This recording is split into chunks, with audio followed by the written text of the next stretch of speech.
আজকের যুবভারতীর ঘটনা একটা জিনিস বুঝলাম, বা যেটা আমি সবসময় মনে করি, ভাই সেলিব্রিটিরা কোনোদিনও সাধারণ মানুষের জন্য না, সেলিব্রিটিরা কোনোদিনও গরিব মানুষের জন্য না, সেলিব্রিটিরা সবসময় বড় লোক আর ক্ষমতাশালী লোকের জন্য।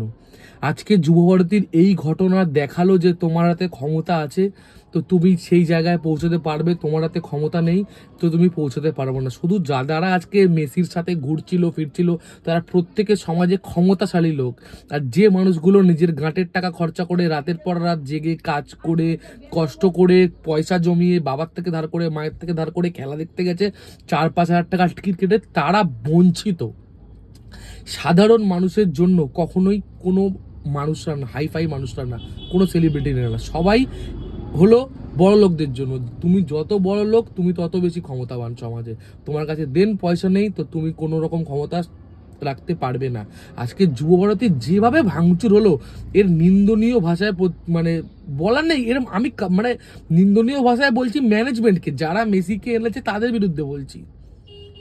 যারা করেছে ভাই, তারা ভাই 4,000 টাকা দিয়ে খেলা দেখতে গেছে, এই খেলা তো না, মেসিকে দেখতে গেছে।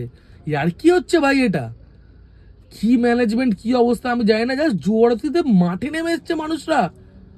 ভাই কি করছো এটা? মানুষের আবেগ নিয়ে ছেলে খেলা করো না। আর একটা জিনিস বলে আমি আজকের এই ভিডিওটা শেষ করব। জানো তো, অনেক গরিব ছেলে আমাদের মতন পয়সার অভাবে যেতে পারেনি, এটা কিছুটা না তাদেরও চোখের জলের দাম। তুমি একটা প্লেয়ারকে এনে টিকিটের দামটা এতটাই রাখছো যে সব সব সব ছেলের পক্ষে যাওয়া সম্ভব না, বা সব মেয়ের পক্ষে যাওয়া সম্ভব না, একটা নিম্নবিত্ত শ্রেণী বা গরিব মানুষের পক্ষে যাওয়াটা সম্ভব না। তা কিছুটা তাদের চোখের জলের দামও আজকে দিতে হলো যুবভারতীতে। এইটুকুনি আমার বলার ছিল। আমি কারোর বিরুদ্ধে না, কারোর পক্ষে না ভাই।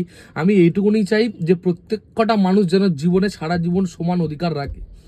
একটা মন্দিরে গেলে একটা সেলিব্রিটি বলে ভগবানের সামনে আগে ঢুকে যাবে, এগুলো যেন না হয় ভাই।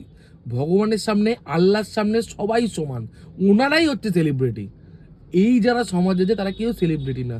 সেলিব্রিটি ভগবান, সেলিব্রিটি আল্লাহ, সেলিব্রিটি যীশু খ্রিস্ট, তারাই হচ্ছে সেলিব্রিটি। সেলিব্রিটি কোনো সাধারণ মানুষ না।